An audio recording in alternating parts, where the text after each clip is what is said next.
February 2020. A biting cold enveloped the eastern shore of Lake Washington, just a few miles from the city of Everett. The glow from construction site lights pierced through the thick fog, reflecting off the mirror-still water. Dispatch, I need a forensics team at the Mercer Island site. We just found what looks like human bones. The supervisor's voice crackled over the radio, mingling with the sound of wind and the heavy rumble of an excavator. What began as a routine infrastructure project had now turned into a discovery no one was meant to uncover, something that could answer questions haunting the Pacific Northwest for over 3 decades. Buried nearly 2 meters deep in the wet soil, workers uncovered a set of human remains, and right beside them, a silver ring engraved with the initials E.M. The ring belonged to Evan Marshall, a 33-year-old liquor store employee, worn on the night he vanished from Everett in 1988. For over 30 years, Evan's disappearance had been a series of unanswered questions. He left his workplace, drove his silver Subaru home, and never arrived.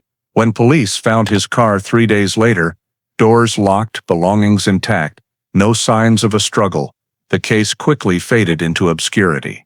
The Marshall family never gave up, but time had turned case file #8841 into a cold case buried in the archives of the Washington State Police. Now, the bones and silver ring unearthed from the ground had revived a mystery thought to be forgotten forever. But the discovery at Mercer Island wasn't just the end of a missing person case, it was the first domino in a chain of events that would expose secrets hidden for 32 years. As cold case investigators reviewed old files, they uncovered a detail once overlooked: a streak of silver paint, mismatched, on the front bumper of the victim's Subaru. Modern analysis revealed this paint was exclusive to 1987, 1989 BMW Z Series models, and in vehicle repair records from that time, a familiar name emerged: Dennis Bowman, a mechanical engineer living in Redmond. Dennis Bowman, a man with no criminal record,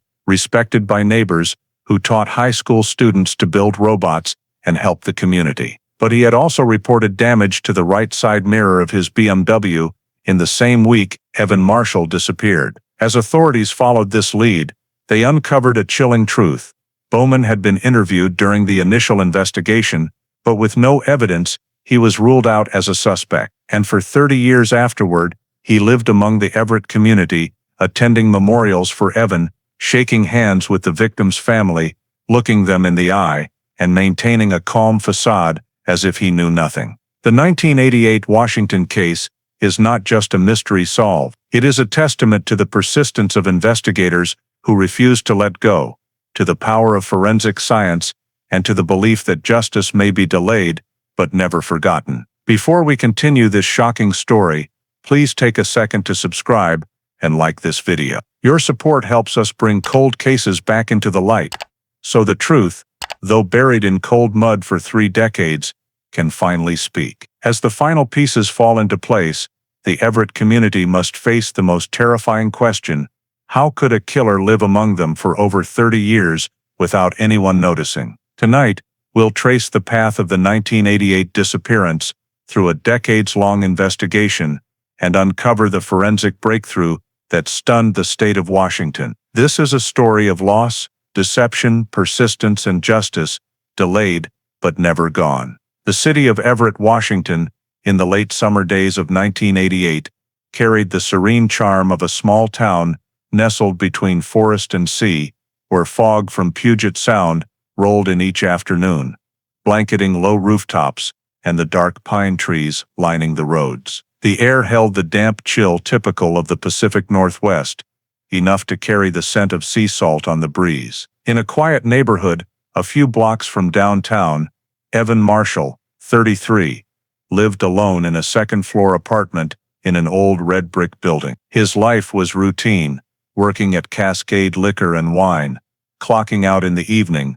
heading home, cooking a simple meal, then reading or listening to the radio. Colleagues described him as calm, polite, reserved but punctual, and diligent at work. That evening, near the end of his shift, Evan tallied the register, said goodbye to the manager, and mentioned he'd stopped by a familiar gas station for coffee before heading home. On the road to Interstate 5, he drove his old silver Subaru, the vehicle he'd used for years, sticking to his unchanging route. A gas station employee near the Pacific Avenue intersection later recalled that Evan stopped to buy coffee, asked a few questions about the weather, then drove off. No signs of worry, no hint of haste. As his car pulled away from the station's lights, the darkness of the August night swallowed the small vehicle, and no one saw him again. The night passed quietly. Evan didn't return home as usual. His apartment lights stayed off,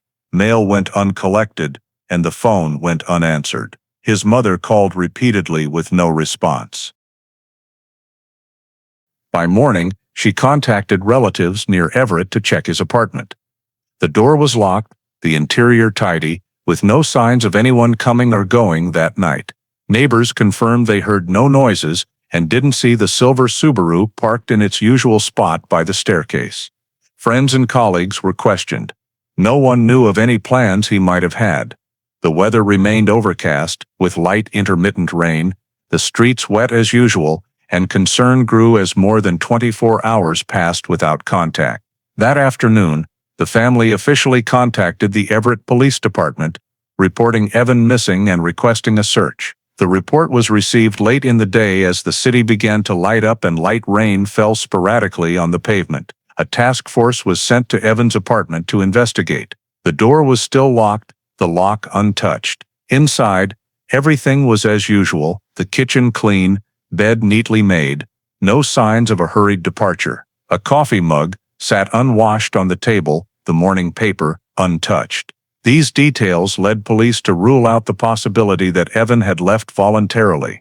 They began compiling a list of people who might have information about him, from the store owner and coworkers to close friends. All said the same: Evan was private, uninvolved in conflicts or debts, with no reason to disappear. The store manager confirmed he left work on time, in a normal mood, mentioning nothing about meeting anyone or leaving town. Based on this, police mapped out the route he typically took home from work each night. It was a stretch of just over 10 kilometers, running along Interstate 5 and through residential areas south of Everett, a route considered safe with few accidents. On the first day, a small-scale search was launched, focusing on the neighborhood where he lived and nearby routes. They checked parking lots, parks, gas stations, and side roads branching off the highway. Nothing unusual turned up. The next day, the search expanded beyond the city's edges. Local volunteers and rescue teams were mobilized to comb the thin forest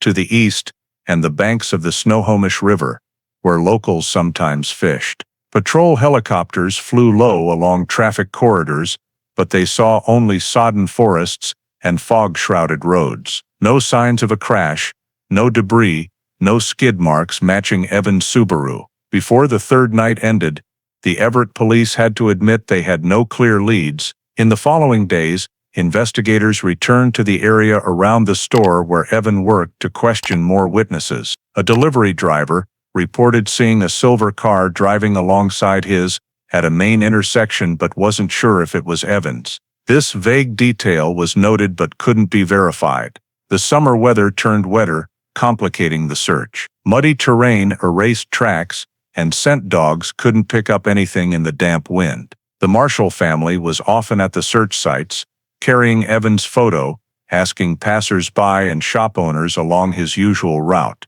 Each passing day made the chance of finding him safe slimmer. Local media began covering the case. The Everett Herald ran a brief story with the headline, "33-year-old man missing on drive home." Radio stations broadcast his description and license plate, urging the public to report sightings of the silver Subaru. Some calls came into the police hotline, but most were mistaken or unverified. The prolonged silence weighed heavily on the family. Evan's mother sat by the phone each morning, hoping for any news, even a small clue. Meanwhile, duty officers checked hospital records, motels, bus stations, and unidentified individuals in the area, but nothing matched. After nearly a week of searching, the investigation stalled. The Subaru and its owner seemed to have vanished together.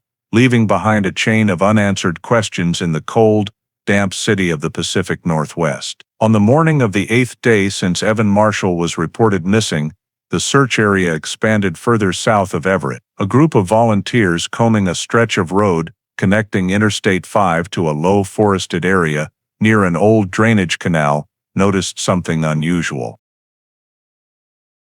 Amid dense ferns and tangled vines along a narrow dirt path, the rear of a silver car protruded from beneath a layer of dried leaves.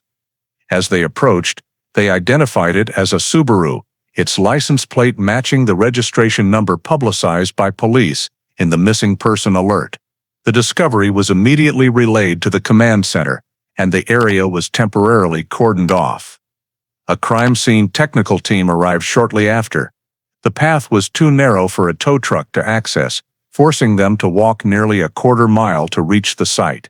On the ground, grass was crushed in the shape of narrow tire tracks, but there were no skid marks or signs of a collision.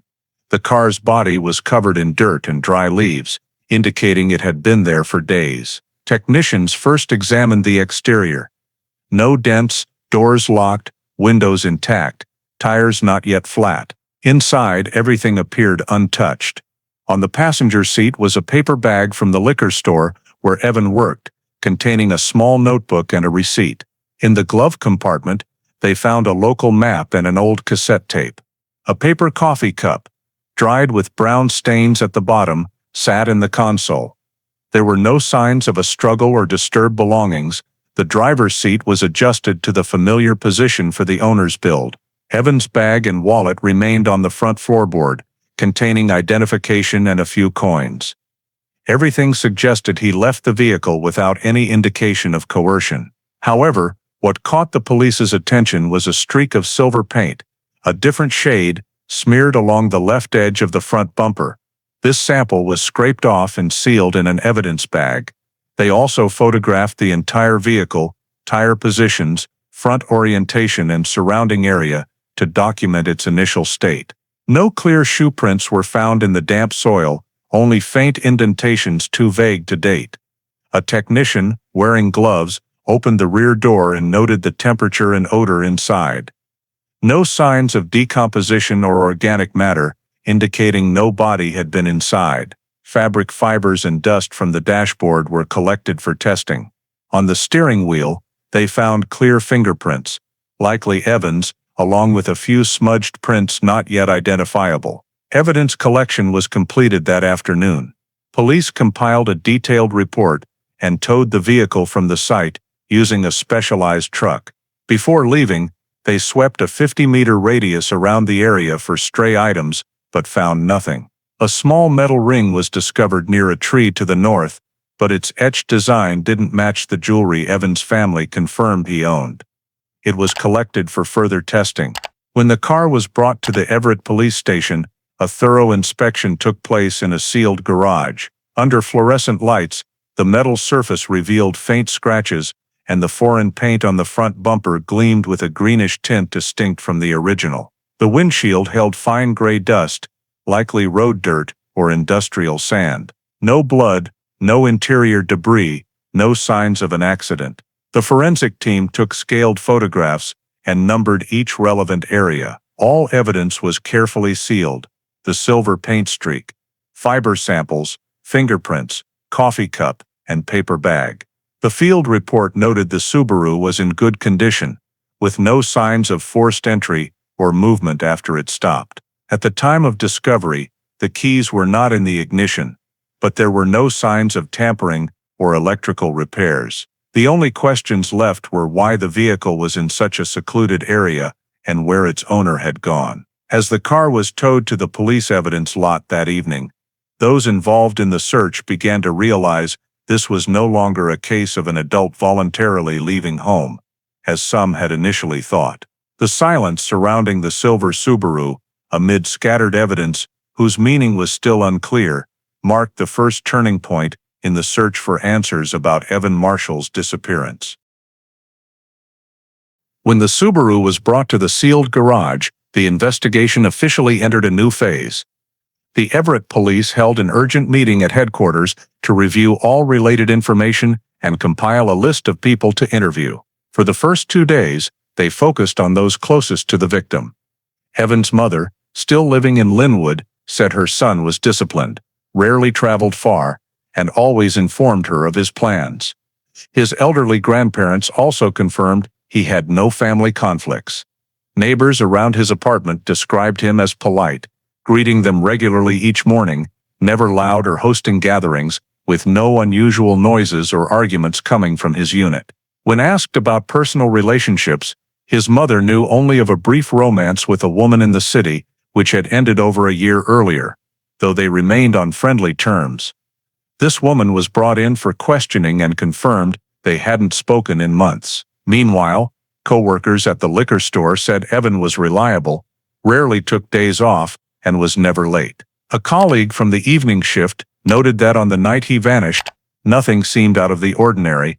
Evan finished his work, put away the inventory ledger, said goodbye, and headed to the parking lot as usual. The store manager emphasized that Evan had no financial troubles or disputes with customers, nor any debts in the payroll records. Police checked his bank account and found no unusual transactions or sudden withdrawals. These details nearly ruled out the possibility of voluntary departure. Meanwhile, the technical team continued analyzing the vehicle. A preliminary report showed no signs of forced entry. The engine was functional, with no evidence anyone else drove it after Evan left work.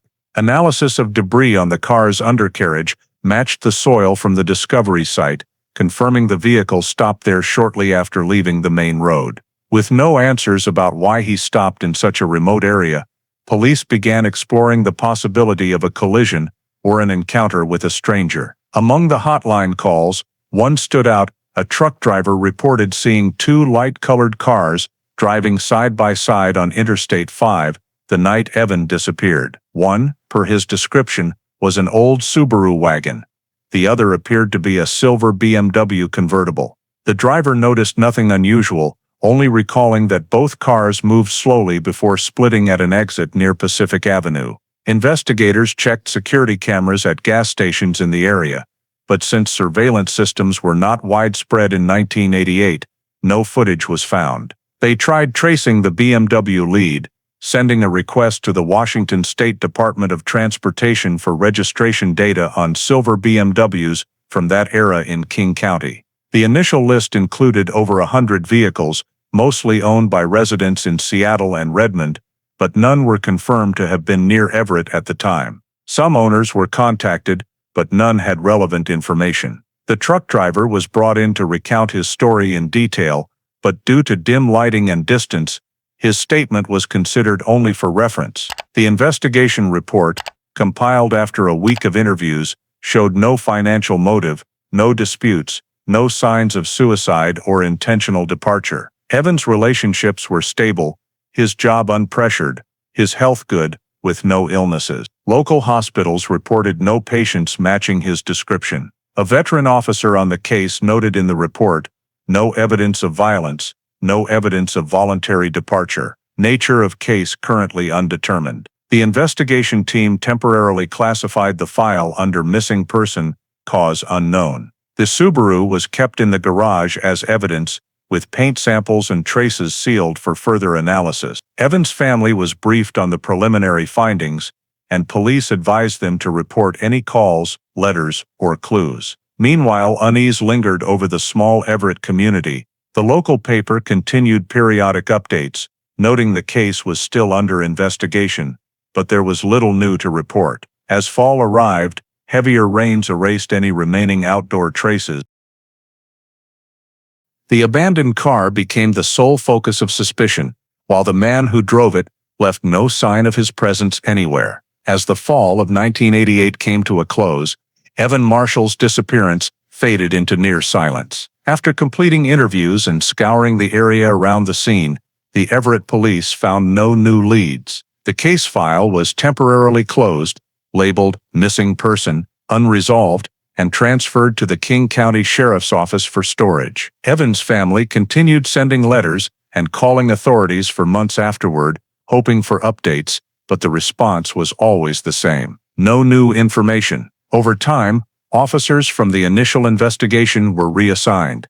The silver Subaru, the only remaining evidence, was moved to the county evidence lot, sealed under a tarp, and marked with case number #8841. Small samples, paint residue, fingerprints, fibers, were stored in nylon bags in an evidence locker. It all became just another dusty file among hundreds of other missing person cases, with no further progress. In 1990, the Everett Press published a brief article on unsolved disappearances of the decade, mentioning Evan's name fleetingly among a long list of those who never returned. His family read the article in silence, then tucked it away in a drawer, an incomplete piece of their lives. Evan's mother kept the same phone number, sometimes picking up late at night, thinking she heard it ring. Occasionally, when a stranger called by mistake, she'd ask in a trembling voice, "Evan, is that you?" Only silence followed.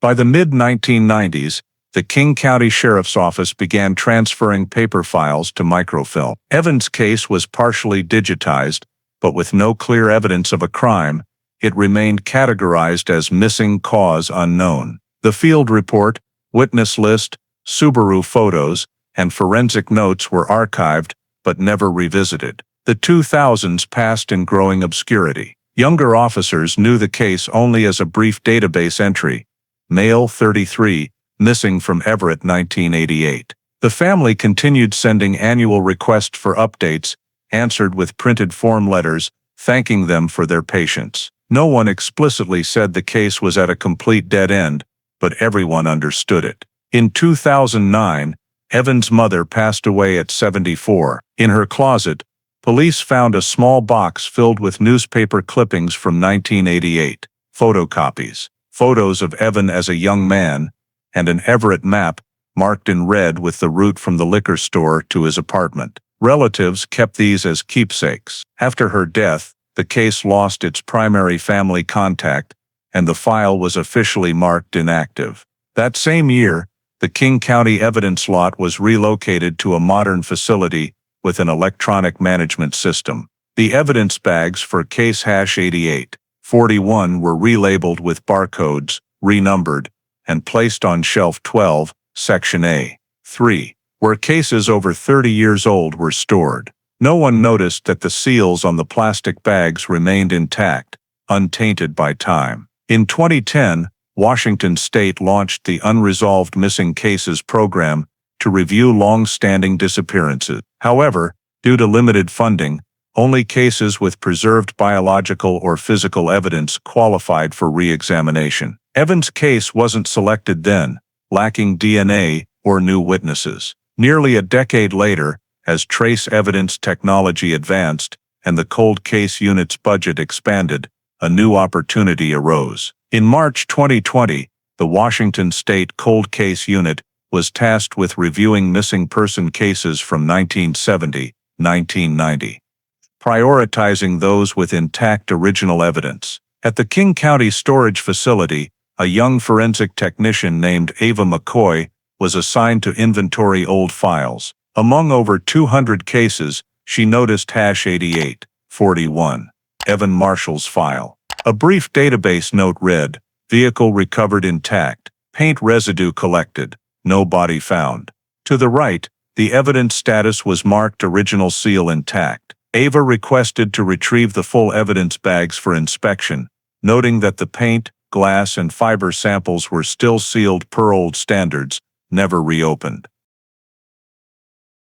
In the storage log, the 1988 examiner's signature remained clear.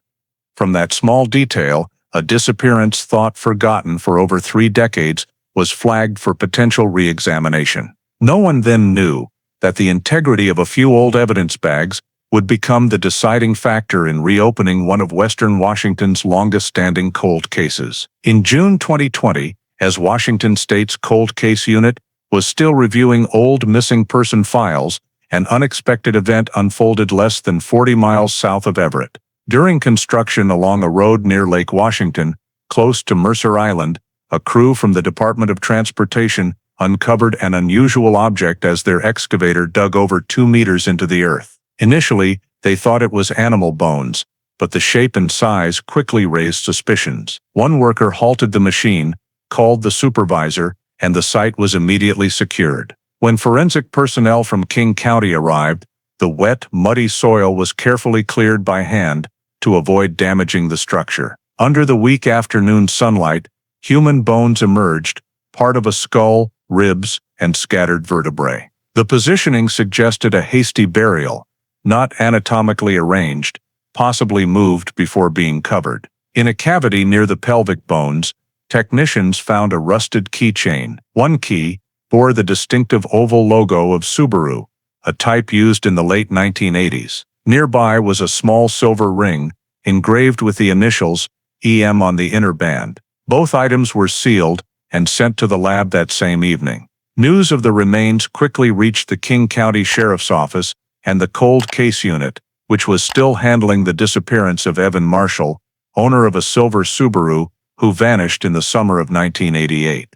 Within 24 hours, the original investigative team was contacted. The site was expanded to a 30-meter radius, equipped with tarps, floodlights, and cameras to record the entire excavation. The area sat near the southern embankment of the construction site, once a damp forested patch later leveled for road expansion. Soil layers at a 2-meter depth showed signs of prior manual digging. The forensic team carefully collected sediment samples to estimate burial time and noted the relative positions of bones and evidence. The skull had a distinct circular indentation on the right temple, about 9 millimeters in diameter, with clean fracture edges directed right to left, a hallmark of a ballistic wound. No bullet was found in the skull cavity, but the soil beneath contained tiny lead fragments. These were collected for ballistic analysis.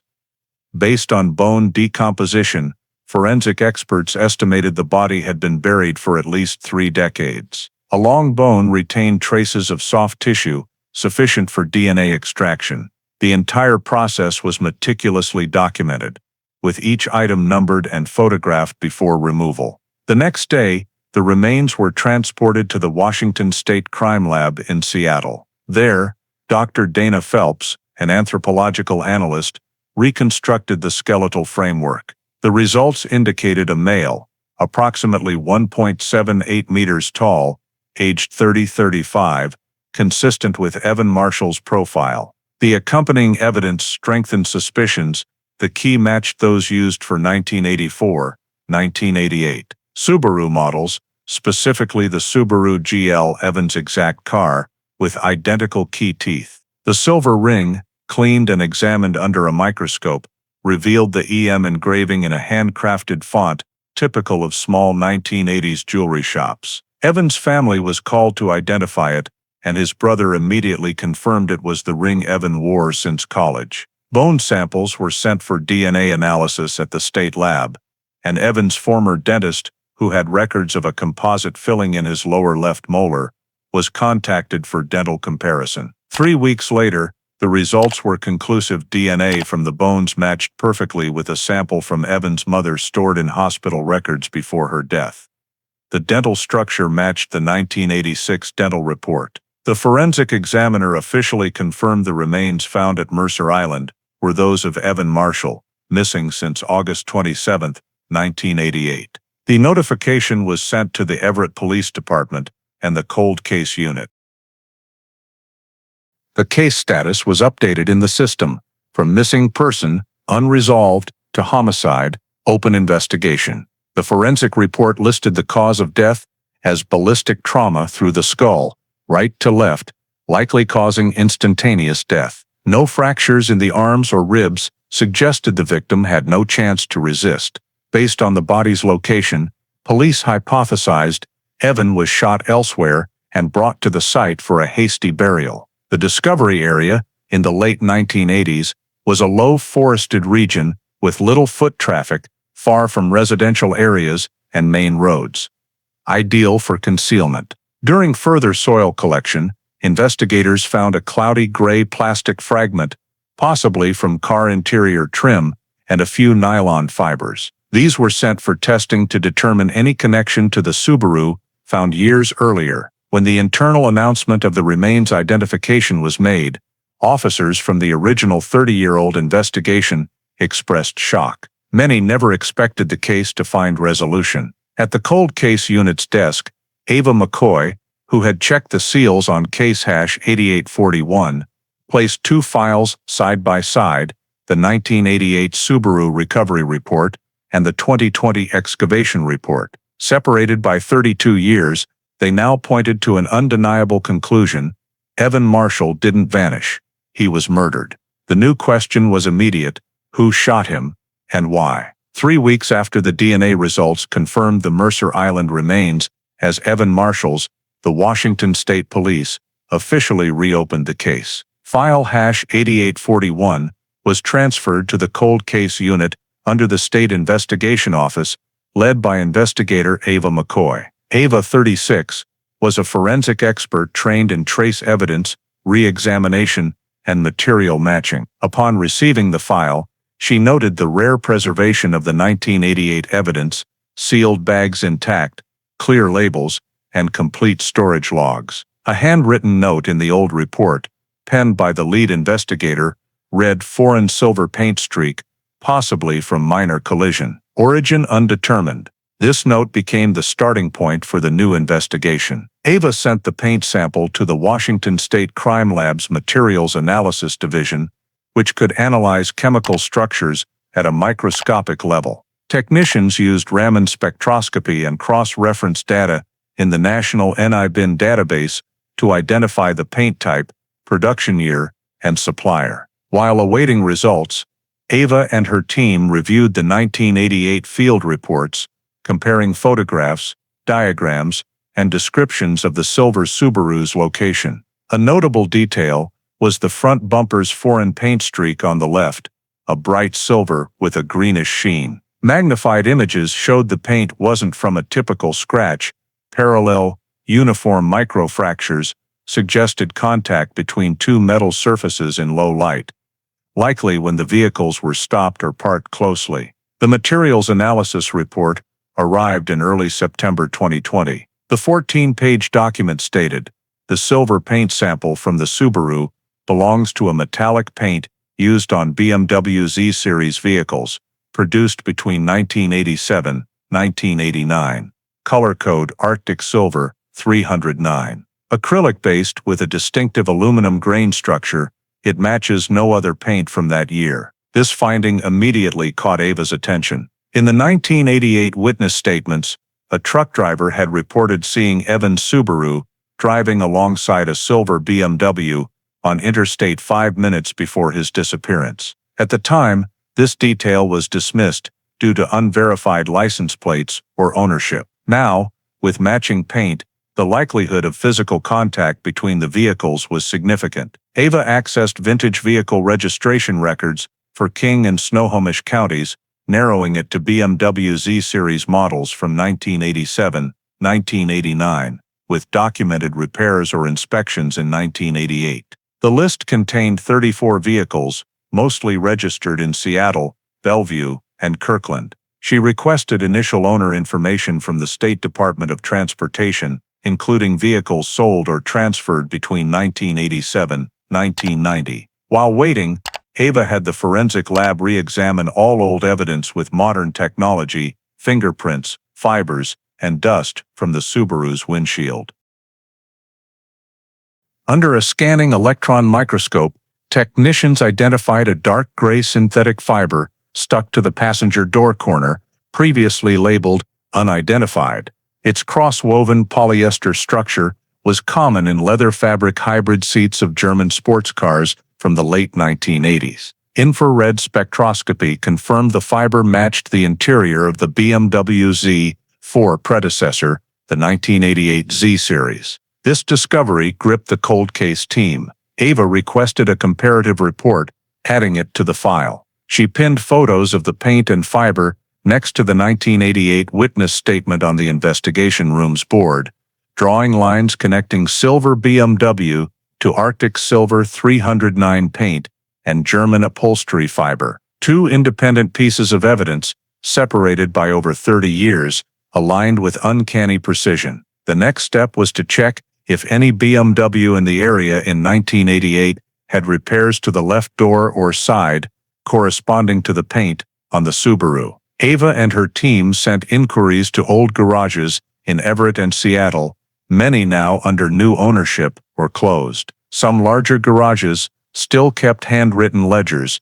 A few pages listed sports cars repaired in late summer 1988. In a faded entry, the note BMW Z3 Coupe, repaint side panel, silver was found, dated August 31, 1988, 3 days after Evans' disappearance, lacking a customer name. The note was scanned and sent to the cold case unit as potential evidence. Ava froze when she saw it. August 31, 1988.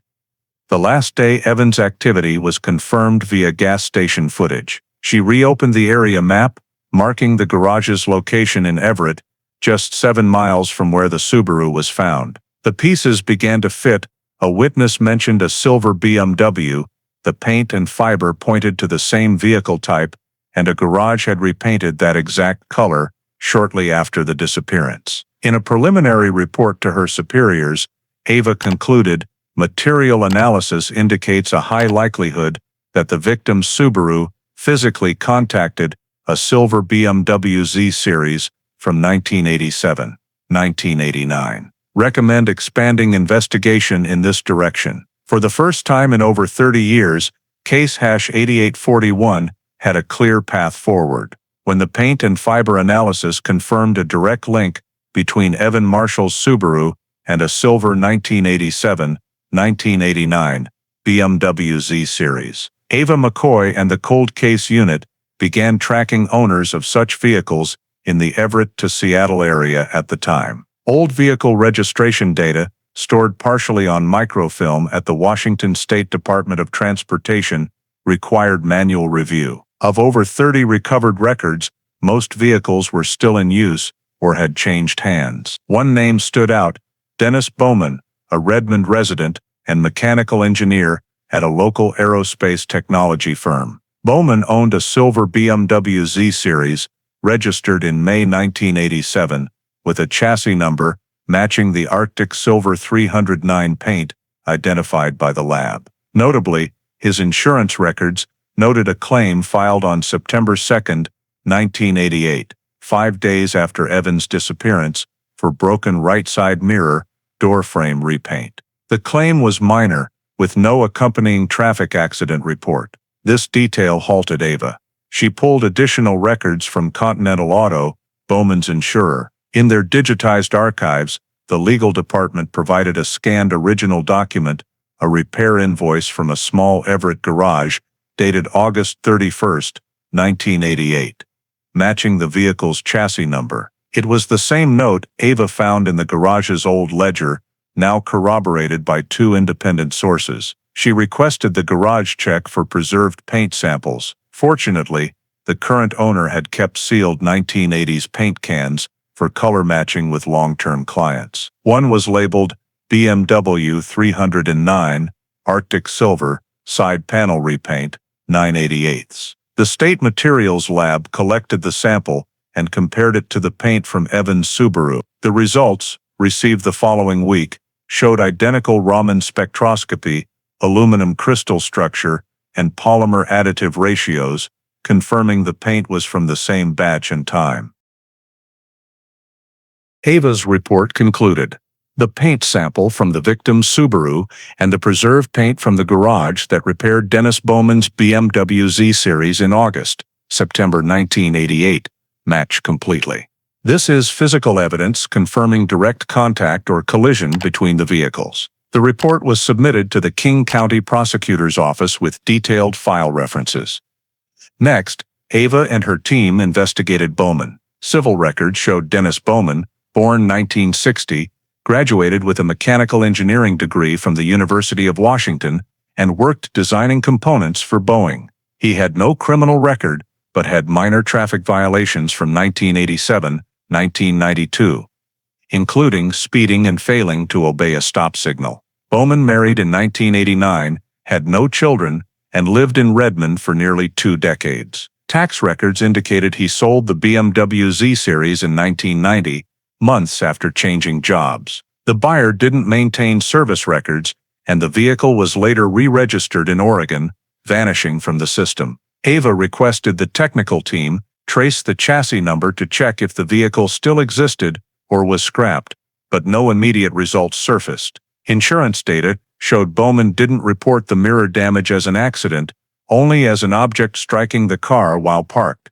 This vague account raised suspicions. If true, why repaint the entire doorframe and right side? The repair cost was high for minor damage, and the timing aligned precisely with Evans' disappearance. To strengthen the hypothesis, Ava compared Evans' regular driving route with Bowman's 1988 home and workplace addresses. Their paths intersected at the Pacific Avenue, I-5 junction, where the witness saw the two cars side by side. The distance between Evans' last gas station stop and Bowman's home was just over 8 miles, close enough for a chance encounter in evening traffic. The more they dug, the more details converged: the vehicle model, paint color, location, timing, and the mirror repair report. Ava requested further investigation into Bowman's 1988 workplace personnel records. A former colleague stated Bowman drove the silver BMW to work, was reserved, but sometimes seemed easily agitated when driving. The colleague recalled that in early September 1988, Bowman arrived at work with scratches on his right hand, claiming they were from cutting glass in the garage. No one paid attention then, as he worked normally. This statement was recorded and added to the new file. After over 30 years, the link between Evan Marshall and the silver BMW, mentioned by the 1988 witness, had a name, a timeline, and verified evidence. On October 21, 2020, Ava submitted a preliminary report to the Cold Case Unit commander, stating, based on forensic analysis, repair records, and insurance documents, Dennis Bowman of Redmond is identified as the owner of the silver BMW, matching the paint sample from the 1988 scene. Recommend designating Bowman as the primary suspect in Evan Marshall's homicide. The report, sparked by a forgotten paint streak over 3 decades old, officially brought Dennis Bowman back to the center of a case thought buried by time.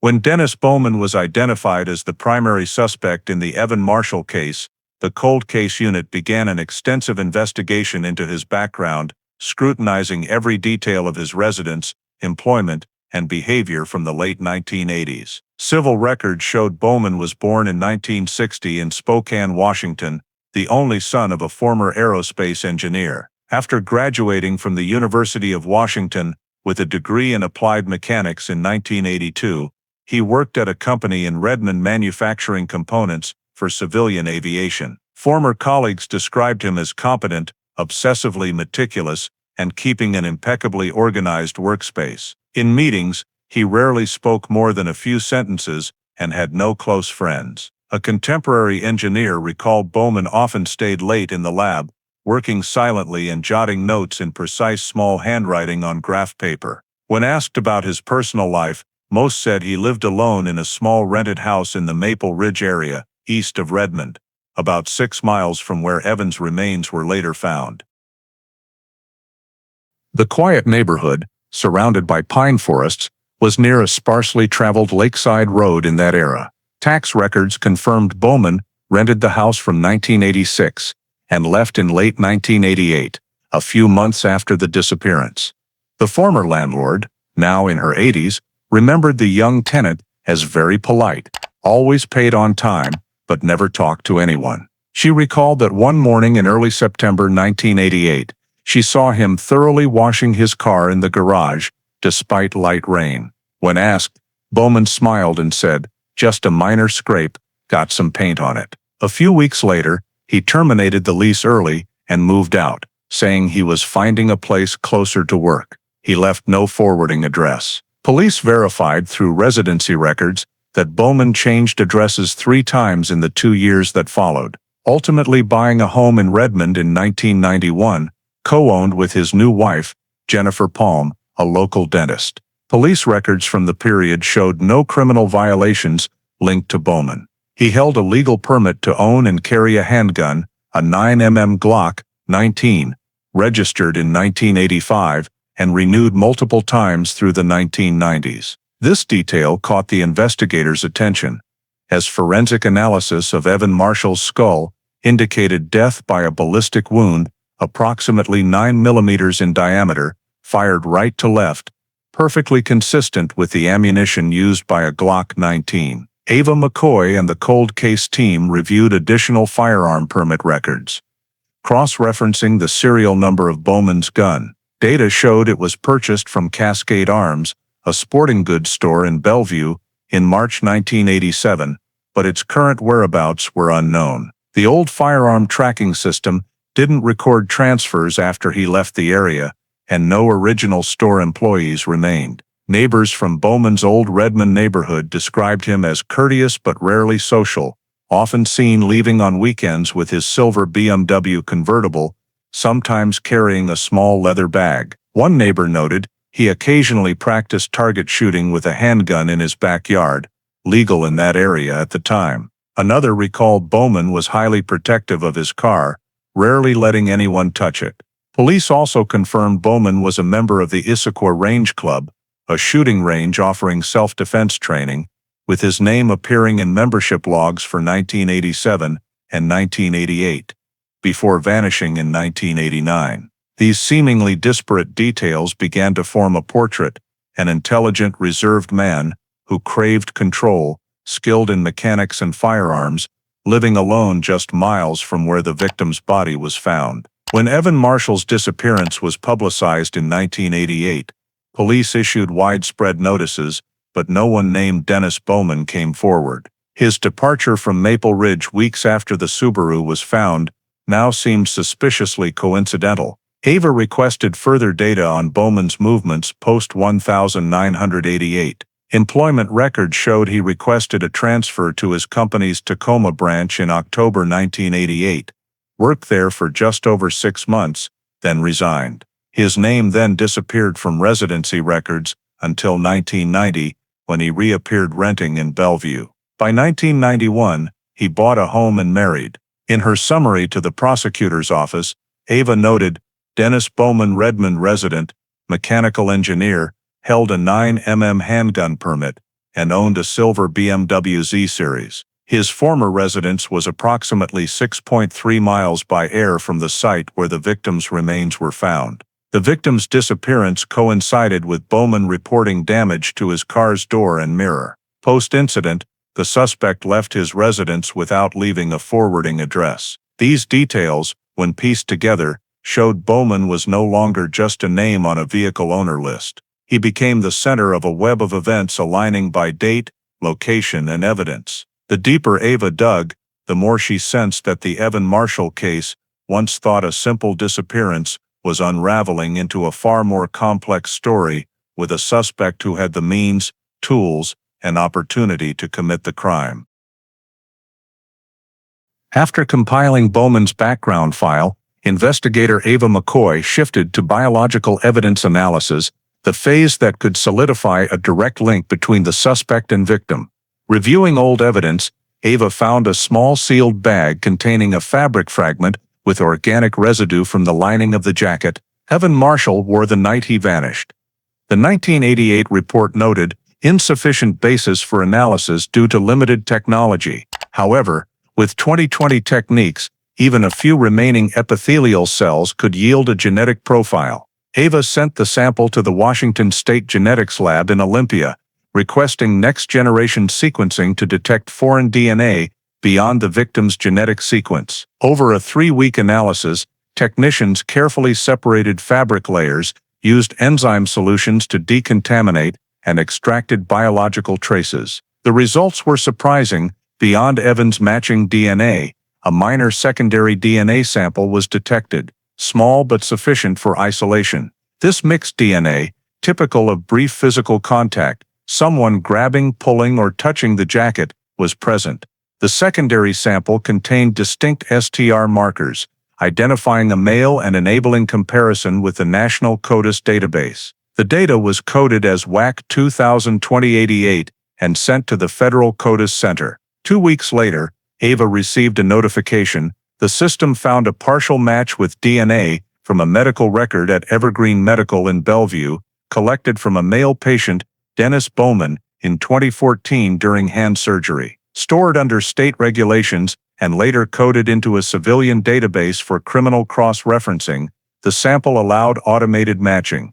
The match hit 17 of 20 STR markers, exceeding the threshold for direct familial relation and deemed highly probative biological evidence. CODIS sent a confirmation report to the State Investigation Office, recommending further testing with a direct sample from Bowman. AVA coordinated with the prosecutor's office to obtain a buccal swab warrant for Bowman. When the new sample reached the lab, technicians conducted a three-way comparison: victim's DNA, jacket sample DNA, and Bowman's current DNA. The final results showed Bowman's DNA perfectly matched the secondary sample on the jacket fabric, with a random match probability of about 1 in 4.2 trillion, effectively confirming his presence when the victim wore the jacket.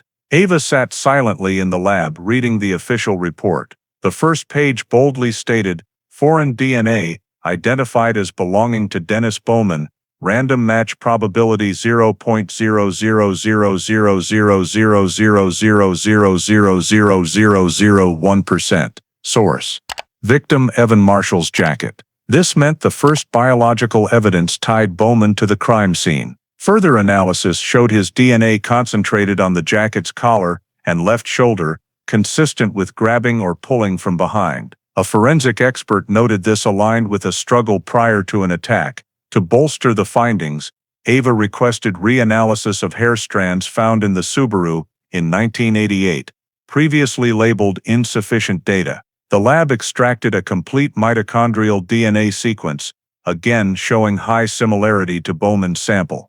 While mitochondrial DNA couldn't definitively identify an individual, combined with the jacket DNA match, it reinforced evidence of Bowman's presence in or near the victim's Subaru. Ava compiled a 67-page report, including genetic comparison charts and marker diagrams. Her conclusion read, "DNA analysis provides conclusive evidence that Dennis Bowman had direct contact with victim Evan Marshall shortly before his death. Scientific evidence rules out cross-contamination or indirect contact." Submitted to the King County Prosecutor's Office, the report was deemed a pivotal breakthrough in a case dormant for 3 decades. For the first time, modern physical evidence proved Bowman not only owned the matching vehicle, but was present at the scene and had physical contact with the victim at the time of the crime. Ava printed 3 copies of the DNA report, placing them beside the 1988 evidence file. It began with a small paint streak, led to a vehicle owner list, and now culminated in irrefutable biological evidence. Closing the file, the lab's white lights reflected on the text, "Evan Marshall case hash 8841. Reopened 2020, a reminder that the case of a man who vanished on a summer night 32 years ago had entered a new phase, one where science finally gave him a voice. After the DNA results confirmed Dennis Bowman's presence at the crime scene, the King County Prosecutor's Office and the Cold Case Unit devised a covert surveillance plan for the suspect. Ava McCoy led the main investigative team, comprising 3 agents and a technical surveillance specialist. The goal was to gather additional behavioral evidence before requesting a formal search and arrest warrant. At 60, Bowman lived in a quiet Redmond neighborhood in a 2-story home with a private garage, alongside his wife, Jennifer Palm, a well-known local dentist. Neighbors described him as reserved, still driving an old silver sports car every Saturday morning to keep up short drives around Lake Washington. This caught Ava's attention. Tax records showed he sold the BMW in 1990, yet he clearly still owned a similar vehicle, possibly repainted, or the same model. Surveillance began in mid-November 2020. The team positioned unmarked vehicles at discrete locations near the neighborhood and installed long-range cameras at the head of Maple Avenue, with a clear view of Bowman's garage entrance. Over 3 weeks, they noted him leaving home on schedule, often walking to the mailbox, trimming shrubs, or driving the silver BMW out in the afternoons. The vehicle bore an old Washington plate, its paint brighter than the 1988 archived photos, but matching the Z-Series first-generation frame, design, and logo. Through lenses, the technical team spotted a key detail.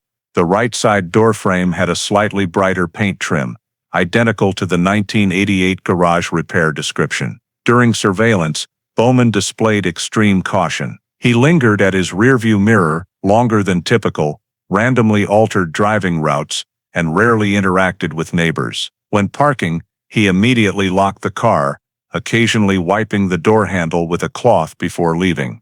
To the cold case team, these were signs of someone familiar with investigative processes, actively avoiding leaving traces. Ava directed the technical team to check location data and electronic transactions. Bowman used a personal phone sparingly, mainly calling his wife's dental practice or ordering mechanical parts online. No suspicious contacts emerged, but his continued use of a silver sports car solidified its status as a key piece of potential evidence. The team needed legal authority to access the vehicle and search his home. On December 3rd, Ava finalized a comprehensive report in 3 parts: 1. Physical evidence, matching paint and fabric between the victim's Subaru and Bowman's BMW Z Series. 2. Biological evidence, DNA analysis, confirming Bowman's presence at the scene. 3. Behavioral evidence, surveillance data verifying the suspect still possessed a vehicle matching the crime vehicle's characteristics. The report was submitted to the King County Prosecutor's Office with a request for a search warrant for Bowman's home, garage, vehicle, electronics, and property within a 200-meter radius. In a closed court session, the prosecutor argued that the genetic evidence was decisive, meeting the high probability standard for direct suspect involvement. Judges reviewed the 1988 evidence file, 2020 forensic reports, and surveillance footage. One judge, experienced with cold cases, remarked, "If the paint and DNA both match, this cannot be dismissed as mere coincidence." On December 9, 2020, the King County Court approved a search and arrest warrant for Dennis Bowman under Section 9 of the Washington State Criminal Procedure Code.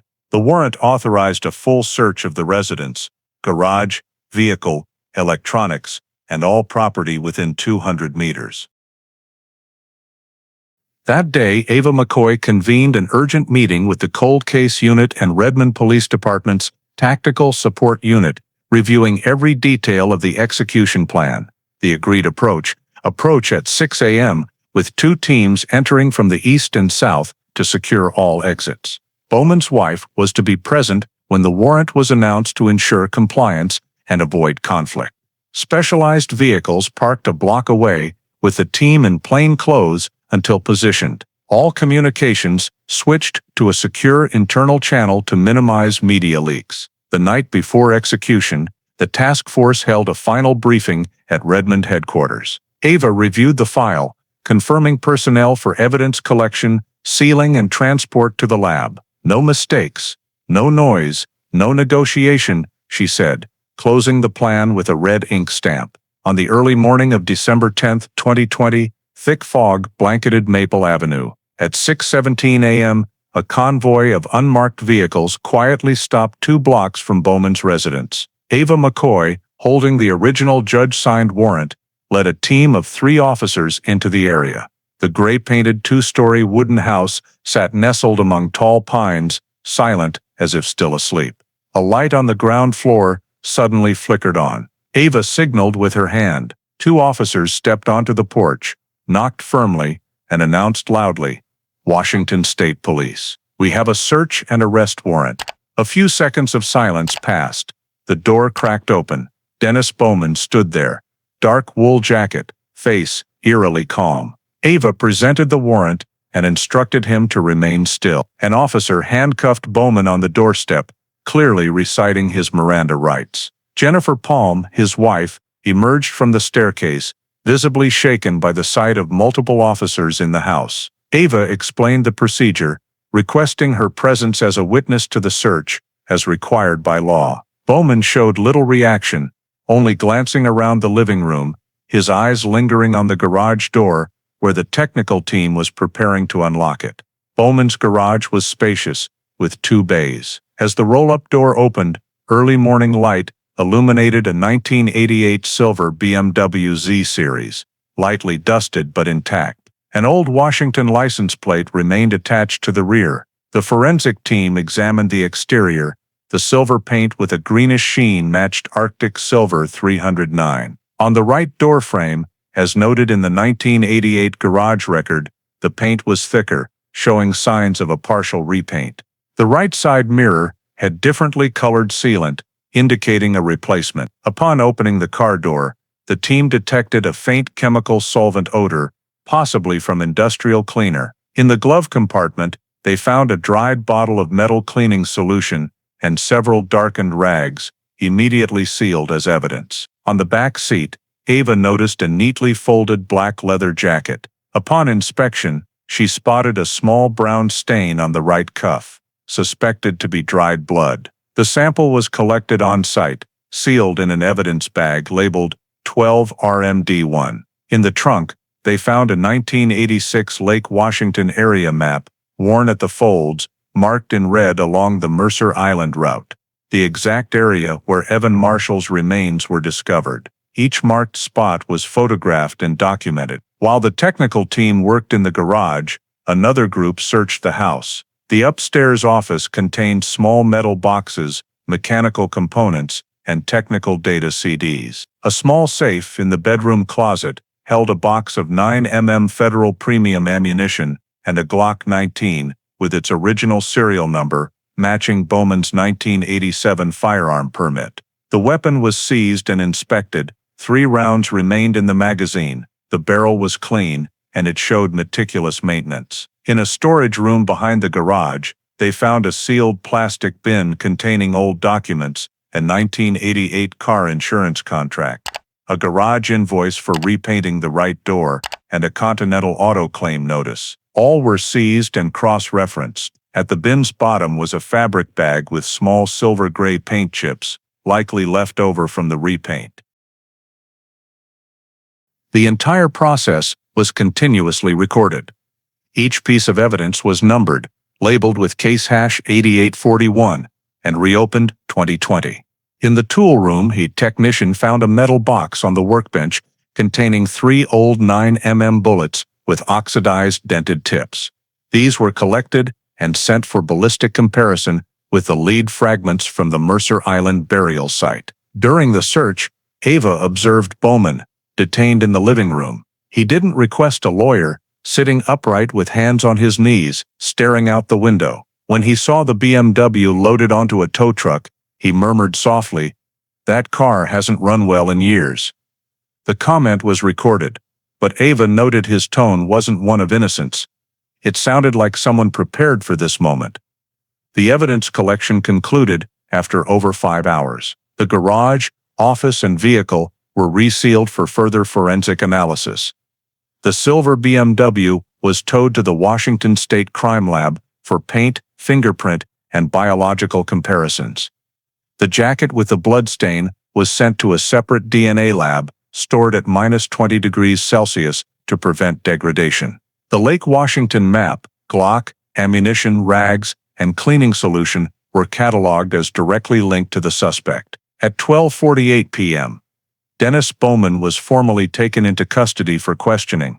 He was escorted to a police vehicle in silence, with his wife watching. Jennifer Palm, though informed the warrant applied only to her husband, stood frozen on the doorstep. No one spoke, only the sound of the tow truck's engine filled the air as the convoy left Maple Avenue. On the truck, the 1988 silver BMW shimmered in the late sunlight, its greenish paint reflecting the surrounding pines, the silent yet weighty cornerstone of a case buried for over 30 years. At the investigation headquarters, Ava signed the final evidence transfer log to the crime lab. All items were collected per protocol, with an unbroken chain of custody. As she left the storage room, she paused to look at the board displaying case hash 8841, active investigation, newly updated in the system. Evan Marshall's disappearance had officially transitioned into a criminal case, and the full truth now lay within the sealed evidence bags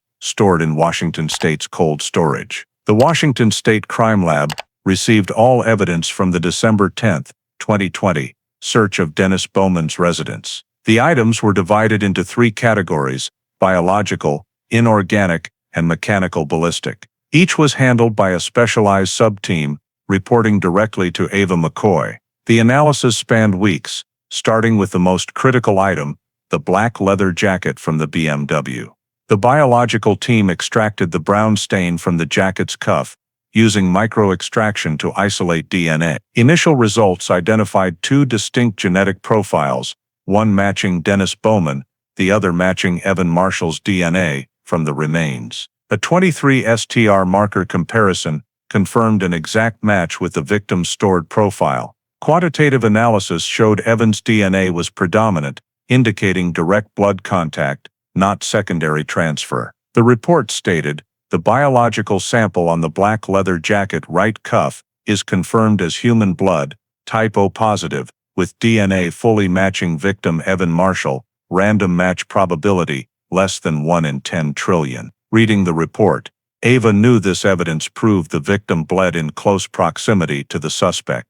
But what intrigued her more was the spatial temporal sequence. How did Evan's blood end up on Bowman's jacket when all 1988 scene traces had vanished? Clarity emerged as the inorganic team completed soil and dust analysis. Samples from Bowman's garage, particularly dried soil in the BMW's tire treads and concrete floor corners, contained a rare mineral mix, fine diatom sand, montmorillonite clay, and siliceous algae, unique to the southern shore of Lake Washington, precisely where the remains were found. Spectral analysis showed near-identical compositions.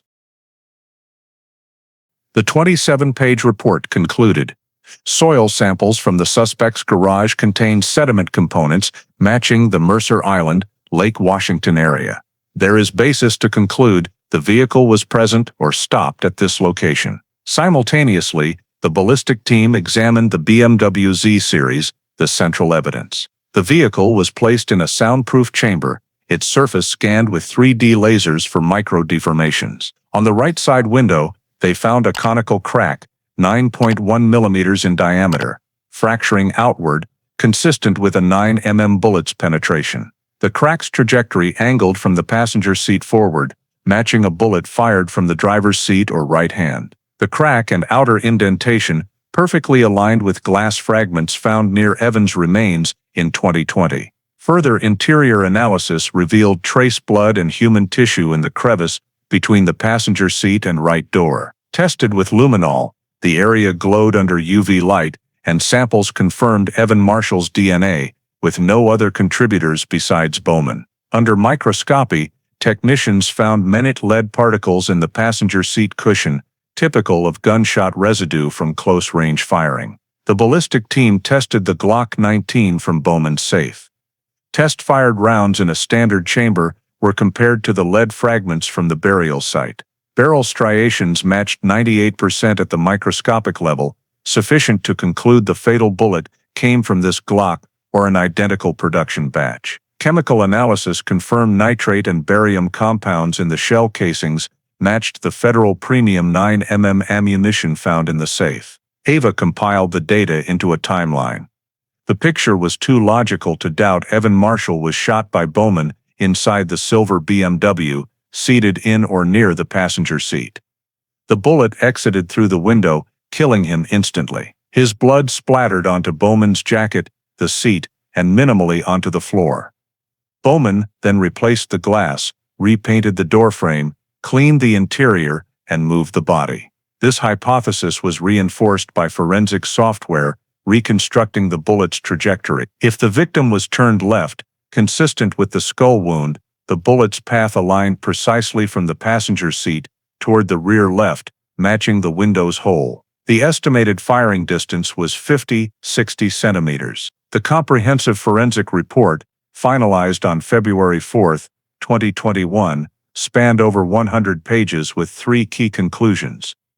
1. DNA on the black leather jacket fully matched victim Evan Marshall, proving direct contact during bleeding. 2. Soil from the garage and tire dust contained sediments matching the Mercer Island, Lake Washington area, confirming the vehicle's presence at the disposal site. 3. The window crack and ballistic traces indicated the bullet originated inside the vehicle, right to left, matching the victim's skull injury. The report's conclusion stated, combined biological, geological, and mechanical evidence provides a scientific basis to conclude victim Evan Marshall was shot in the passenger compartment of the 1988 silver BMW Z Series, and his body was moved and buried at the Lake Washington site. Evidence seized from Dennis Bowman's residence substantiates the act and subsequent cover-up. Reading the final lines, Ava felt case hash 8841 had reached an irreversible point. Every piece, from the paint streak, DNA, to the window crack, formed a complete picture. No longer a hypothesis, it was a scientific conclusion backed by absolute data. The 1988 disappearance, once deemed hopeless, was now clear. Evan Marshall didn't vanish. He was shot dead in the car of a man who hid his crime for 32 years. The interrogation room at the Redmond Police Department was set up per standard protocol. A digital audio recorder ran parallel to a fixed video system, a wall clock displayed real time, and a Miranda rights sheet was placed before the suspect. At 2:10 p.m., Dennis Bowman was brought in, uncuffed, provided water and a notepad. Ava McCoy and a criminal investigator sat across from him, with a legal officer observing to ensure procedural compliance. After rereading his right to remain silent and right to counsel, Bowman confirmed he voluntarily agreed to answer questions and signed the waiver. The initial questioning focused on basic personal details, address, occupation, daily routine. Bowman answered concisely, his tone even emphasizing he had no connection to the case under investigation. When Ava asked if he knew someone named Evan Marshall, Bowman replied firmly, "No, never heard of him." His response was recorded verbatim. Ava shifted to timelines. He confirmed owning a silver BMW from the late 1980s, explaining he kept it as a memento when asked why the old vehicle remained at his home. Regarding August 1988, he claimed he couldn't recall specifics about his whereabouts on the night tied to the disappearance case. When questioned about the September 2, 1988, insurance claim for replacing the right side mirror and repainting the door, Bowman said the car was vandalized in a parking lot. Ava asked which lot, when and if a police report was filed. He replied, "I don't recall the location, didn't report it because the damage was minor." This statement was flagged as inconsistent with the August 31, 1988, garage record from suburban Everett and the Continental Auto receipt. Ava moved to his firearm permit. Bowman confirmed purchasing and owning a Glock 19 since 1987, adding he practiced legal sport shooting and used it for no other purpose. When informed the gun was seized, he only said, "I haven't used it in years," but couldn't specify the last time he maintained or checked the barrel. Ava then confronted him with evidence. She first addressed the paint. She briefly presented the forensic findings, stating the paint streak on the victim's Subaru matched the code and microstructure of the paint on his BMW's right side post-repair in late August 1988. Bowman responded, "Same paint codes are common," insisting it doesn't prove contact with the victim's car. Ava countered with the German polyester fiber found on the Subaru's passenger door, matching the Z-Series seat fabric, and asked him to explain its presence on the victim's car. Bowman shook his head, saying, "I don't know." The recording team noted, suspect failed to provide a reasonable source for the material. Ava continued with sediment evidence. Soil from his garage and BMW tire treads matched the geochemical profile of Mercer Island, where Evan Marshall's remains were found. Bowman replied, "I've driven around the lake for years. Dirt buildup is normal, but couldn't explain why a rare sediment composition matched the burial site or why dried mud in the garage aligned with undercarriage cleaning." Ava noted his uncooperative demeanor before addressing ballistics. She presented findings. The conical crack on his BMW's right side window showed an inward to outward fracture, consistent with a 9 mm bullet. Lead fragments at the burial site matched 98% of the rifling marks from the Glock 19 seized at his home. Bowman reacted for the first time, leaning back and saying, "I didn't shoot inside the car." When asked why the window was replaced at that exact time, he reiterated the parking lot vandalism story. Ava requested any supporting evidence. He remained silent. The team recorded, suspect provided no corroborating evidence. Next was DNA. Ava outlined the NGS testing method, the partial SO-GOTIS match with his 2014 medical record, and the direct buccal swab confirming his DNA fully matched the foreign sample on the victim's jacket cuff. Bowman immediately denied, "I never touched that person." Ava asked, "How do you explain your DNA on the jacket cuff, alongside the victim's blood, with concentrations indicating direct contact?" He responded, "Lab contamination." Ava presented the continuous chain of custody from 1988, intact evidence seals, and negative control protocols. Unable to challenge the process, Bowman shifted. That jacket might not be his. Ava showed evidence photos, family and colleague identification records, and a laundry tag matching 1988 descriptions. Bowman offered no counterargument. Ava pressed on, "Your DNA was also found in the passenger seat crevice and trace hair in the Subaru. How do you explain that?" Bowman claimed, "I bought Subaru parts once, could be cross-contamination." Ava cited factory cleaning protocols and the localized presence of samples in the passenger seat and right door, areas tied to a shooting and moving the victim. Bowman fell silent. The record noted, suspect provided no reasonable explanation for the simultaneous presence of multiple biological and material evidence layers. In the final phase, Ava questioned the timeline, August 27, 31, 1988.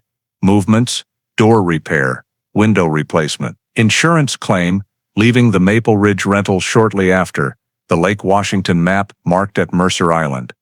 Cleaning rags and solvent in the car, 9mm ammunition matching the burial site lid. Bowman responded with, "Don't recall this unrelated illegally obtained," occasionally accusing the investigation of bias. Ava maintained a neutral tone, reiterating each fact was supported by logs, photos, signatures, and chain of custody. She asked a final question, "Do you have any reasonable innocent explanation for all these traces converging on your car, your garage, your gun, and the victim's jacket?" Bowman looked at the table, hesitated for a few seconds, then said, "I want to end this session." The legal officer confirmed he invoked his right to silence. The interrogation ended at 5:02 p.m. The recording team sealed the audio, video, and interrogation transcript, time-stamped, and stored them under interrogation. Bowman, 12/2020. In her summary to the prosecutor's office, Ava noted, "One suspect denied knowing the victim, contradicting DNA and physical evidence. 2. Suspect failed to provide an innocent source for his DNA, blood, unique sediment, ballistic traces, and glass fragments. 3.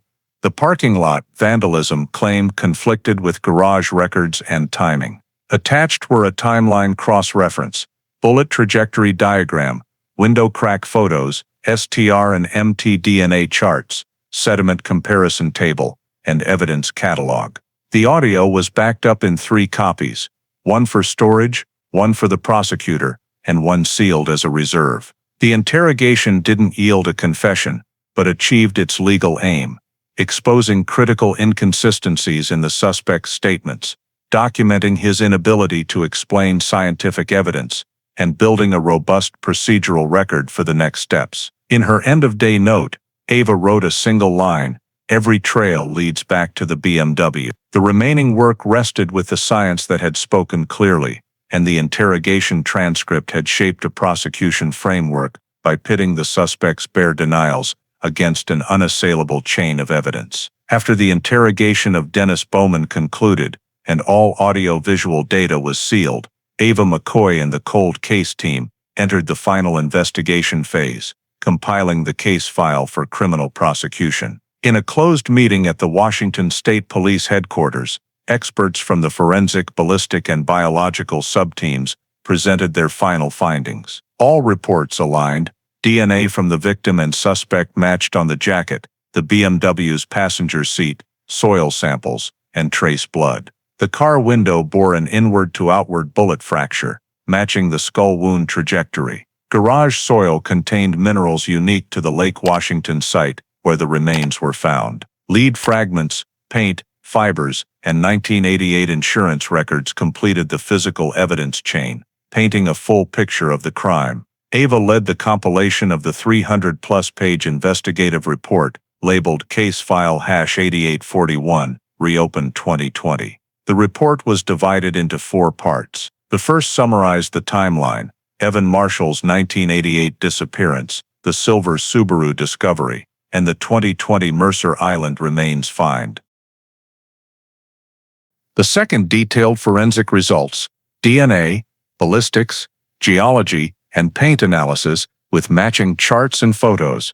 The third described suspect surveillance, evidence seizure, contradictory statements, and behavioral conclusions.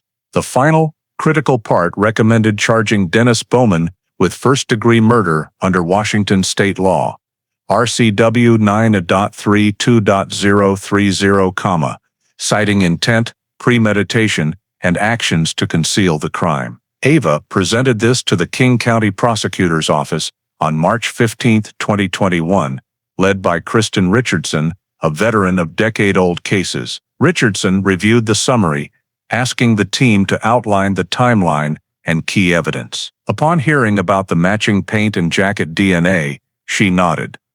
"This is direct physical linkage, not circumstantial or speculative." Ava added, "There's no randomness. DNA, soil, bullet, window crack, and blood all point to one cause, one person, one crime scene." The room fell silent as a screen displayed the crime scene reconstruction.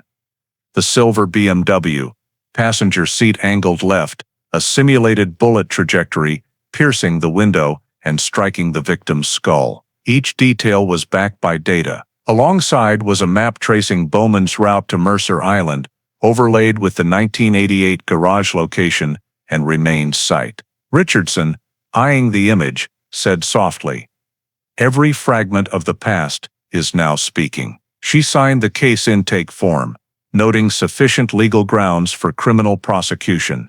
The prosecutor's office requested final administrative documents, evidence sealing logs, chain of custody records, and the full interrogation transcript. All were copied in triplicate, sealed with the state stamp. On March 20th, the complete file was transferred to King County's criminal case system with a formal request to charge Dennis Bowman with first-degree murder. In the charging recommendation, Ava wrote, "The suspect's actions demonstrate preparation, concealment, and deliberate cover-up. The absolute match of biological, ballistic, and geological evidence eliminates any chance of coincidence." The victim was shot at close range in the passenger compartment of the suspect's BMW. Post-crime, the suspect replaced the window, repainted the door, buried the body, and vacated his residence, indicating clear premeditation. The indictment file was submitted to the King County Superior Court for approval. The judicial panel reviewed all evidence, confirming the investigation, forensics, and interrogation complied with legal standards, showing no procedural violations. On March 25, 2021, the judge signed the order approving the criminal indictment, formally charging Dennis Bowman with first-degree murder. A no-bail detention order was extended due to the crime's severity and risk of evidence tampering. Bowman was transferred to the King County Detention Facility pending trial. Prosecutor Richardson held an internal press briefing, stating, "We believe the physical and biological evidence in this case is strong enough to withstand any defense. This is proof that justice has no expiration date."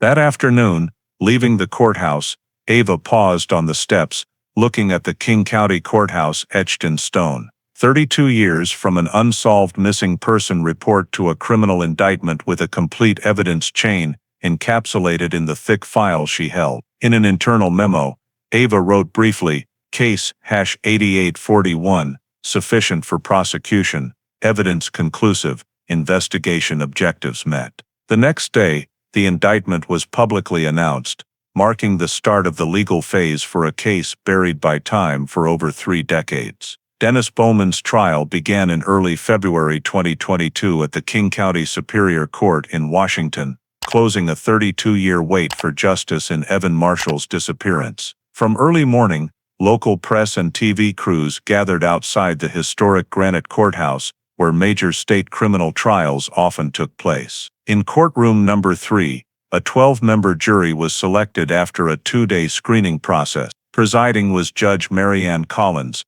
with over 20 years of experience in complex forensic murder cases. The prosecution was led by Kristen Richardson, joined by the cold case unit investigators and forensic experts summoned as witnesses. The defense was represented by John Henry Brown, known for strategies challenging the legality and validity of old evidence. At the opening, Richardson began with a steady voice. 32 years ago, a man named Evan Marshall left his workplace and never returned. Today, we are here because science has finally found the person who made him disappear. She displayed a timeline on a large screen, linking the 1988 disappearance, the 2020 remains discovery, and the DNA, paint, ballistic, and behavioral analyses of Bowman. Each milestone was accompanied by original evidence photos, validated by official records. In the main presentation, the prosecution divided the evidence into 3 groups: scientific physical, behavioral witness, and legal procedural. The first group included all DNA and ballistics findings. Forensic experts were called to the stand to describe the analysis process in detail, from the blood stain on Bowman's black leather jacket, matching Evan Marshall's blood, to the fragment of glass from the right side of the BMW, showing a 9 mm bullet hole directed from inside to outside. The ballistics expert displayed a magnified 3D image showing that the rifling marks from the Glock 19 seized at Bowman's home matched the lead fragment in the burial pit with 98% accuracy. A scientific report, stored as a simulation video, showed the bullet's trajectory from the driver's seat to the victim's position, perfectly aligning with the fatal head wound. Next was the geological and environmental evidence. Soil samples from Bowman's garage contained sediment characteristic of the Mercer Island, Lake Washington area, where the remains were found. Under a microscope, diatom and montmorillonite clay particles matched the crime scene soil in exact proportion. The prosecution asserted there's only one way Lake Washington soil ended up in Mr. Bowman's garage, when his car was parked where the body was buried. The second group of evidence focused on behavior. Richardson outlined the timeline. Bowman repaired his car's door and glass 3 days after Evan went missing. He left his Redmond rental without leaving a forwarding address. He remained silent for 30 years, and he preserved the BMW like a keepsake. A covert surveillance video showing Bowman wiping down the car every morning was played for the jury. Richardson said, "People wipe dust, not memories." He knew exactly what that car once held. The final group, procedural and legal, was presented carefully to prove the evidence's validity. The entire chain of custody from 1988 to 2020 was shown in court. Photos of intact sealed bags, examiner signatures, and storage logs. A state lab legal expert confirmed there were no signs of contamination, tampering, or breaches in evidence collection procedures. The defense began its rebuttal on the 5th day of the trial. Attorney Brown focused on the time factor. Over 30 years have passed.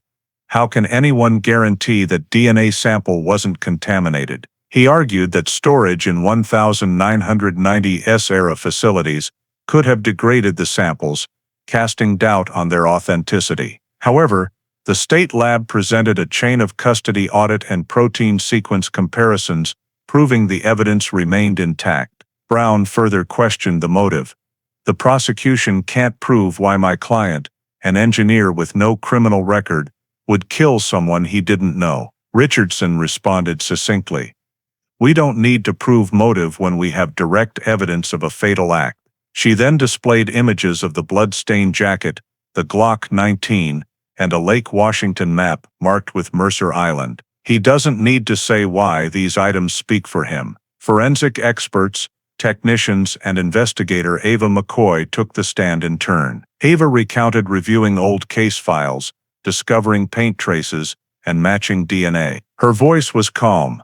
"We didn't find guilt in records, but in science." The statement silenced the courtroom for a few seconds. When called to testify, Bowman mostly invoked his right to remain silent. He only stated briefly, "I don't know anyone named Evan Marshall and have never harmed anyone." The prosecution played a December 2020 interrogation video where he repeatedly contradicted himself and couldn't explain the presence of DNA, blood, soil, or bullet-damaged glass. The judge stopped the video at the moment. Bowman said, "I want to end this session," then turned to the jury. This is the moment he could no longer deny. The trial lasted 11 days. In the final arguments, Prosecutor Richardson stepped to the podium, placing a thick case file in front of her. "We're not talking about human memory after 30 years.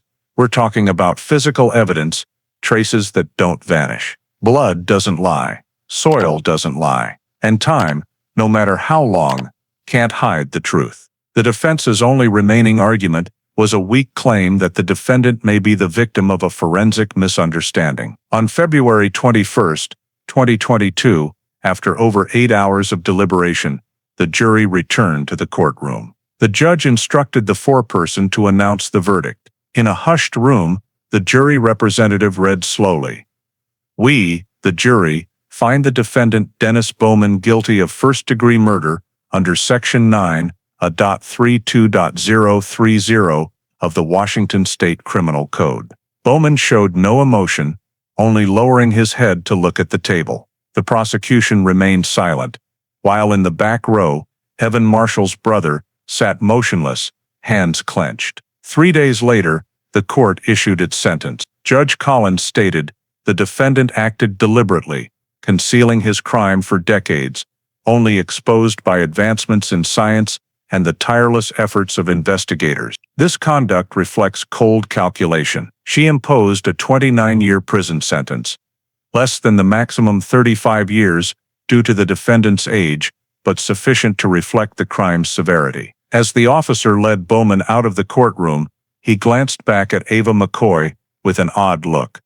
No longer the indifference of the day he was arrested, but a fleeting emptiness and fatigue. Ava, standing among the public seats, gave a slight nod. The verdict couldn't erase the loss, but after 32 years, Evan Marshall's disappearance had a clear resolution in Washington's court records through the voice of science and justice. After the trial concluded and the 29-year sentence for Dennis Bowman took effect, the Washington State Police, in collaboration with the King County Prosecutor's Office, released a comprehensive report on the Evan Marshall case investigation, marking the closure of one of the state's longest-standing missing person cases. The over 400-page report detailed the 3-decade investigation, from the case's initial report in 1988 to its resolution in 2022. This document served not only as an investigative summary, but also as a case study on the value of modern forensic technology in solving cold cases.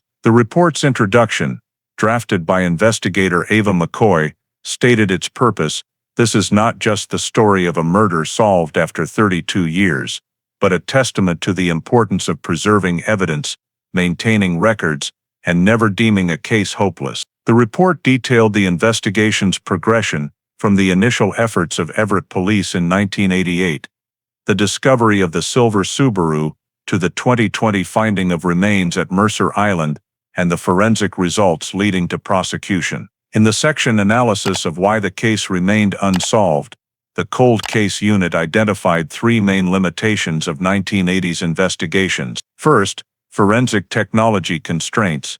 At the time, individual DNA identification, national databases like CODIS, and trace evidence analysis were not feasible. Critical items like paint traces, fabric fibers, or blood specks on the jacket were deemed technically insufficient. Second, the lack of federal data management tools. Missing person records weren't linked across counties, hindering clue comparisons between Everett, Redmond, and King County.